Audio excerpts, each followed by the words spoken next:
बिस्मिल्लाहिर्रहमानिर्रहीम। आज का जो हमारा टॉपिक है वो है principal difference between primary and secondary data.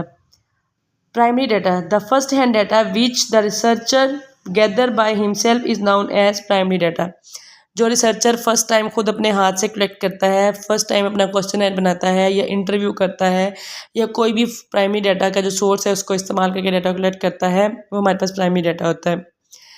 The data which is already present and is collected by someone else, जो डाटा किसी और ने हमारे कलेक्ट करने से पहले कलेक्ट किया हुआ है, जब हम उसे अपने इस्तेमाल में लाते हैं वो हमारे पास सेकेंडरी डाटा होता है। This is real time data, जो हमारे पास प्राइमरी डाटा है वो रियल टाइम डाटा होगा। दिस इज़ पास्ट डाटा, जो हमारे पास सेकेंडरी डाटा होगा वो हमारे पास पास्ट डाटा होगा।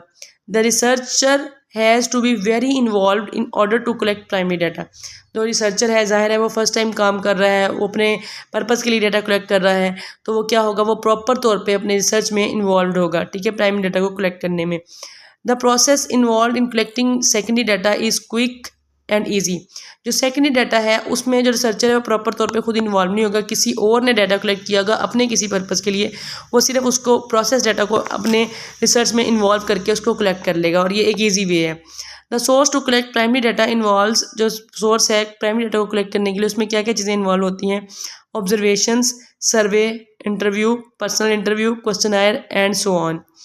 The source to collect secondary data include websites, books, government publications, internal records, journal articles and so on. The time taken to collect this data is very long. जो हमारे पास primary data होता है उसको collect करने में जो है वो टाइम लग जाता है काफ़ी ज़्यादा, क्योंकि हमें उसमें अपने सारे पॉइंट्स को कवर करना होता है।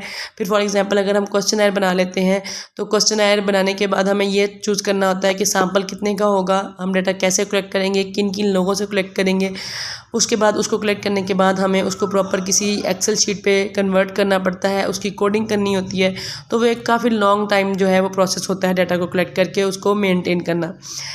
The time taken to collect this data is very less. जो प्राइम सेकेंडरी डाटा है वो किसी और पर्सन ने कलेक्ट किया, उसने 1 महीने में किया, 2 महीने में किया, 3 महीने में किया। जैसे अब जब हमें नीड हुई हमने उसको सर्च किया डिफरेंट जर्नल्स में, पब्लिक्स में, तो वो हमें मोस्टली ऐसा होता है कि हमें जो हम टॉपिक लिखते हैं उससे रेलिवेंट डाटा हमें बहुत जल्दी मिल जाता है और हम फिर उसको अपने मुताबिक यूज़ कर लेते हैं, तो उसमें हमारा कोई टाइम नहीं लगता, वो बहुत जल्दी होने वाला जो है वो कलेक्ट होने वाला डाटा होता है। This data is more accurate and reliable. हाँ, जो फर्स्ट हैंड डाटा है वो मोर एक्यूरेट और रिलायबल होता है, क्योंकि वो हमने अपने पर्पज़ के लिए कलेक्ट किया हुआ होता है और हमने बी केयरफुली उसे कलेक्ट किया था ताकि उसमें मिस्टेक्स और एरर के चांसेस बहुत कम हो। The data is relatively less reliable. हाँ, जो किसी और ने कलेक्ट किया होगा उसका माइंड सेटअप क्या था, उसका बिलीफ क्या था, ट्रस्ट क्या था डाटा कलेक्ट करते हुए, या उसकी क्या सर्कमस्टांसिस थे, क्या कैरेक्टरिस्टिक्स थे, उससे हम नहीं जानते, तो इसलिए हम रिलायबल डाटा उसको नहीं कहते। हाँ, होता है लेकिन बहुत लेस रिलायबल होता है, क्योंकि वो हमने उस पर काम नहीं किया होता है, किसी और पर्सन ने किया होता है, उसने किस सर्कमस्टांसिस से काम किया हुआ है हमें उसके बारे में कोई नॉलेज नहीं होता।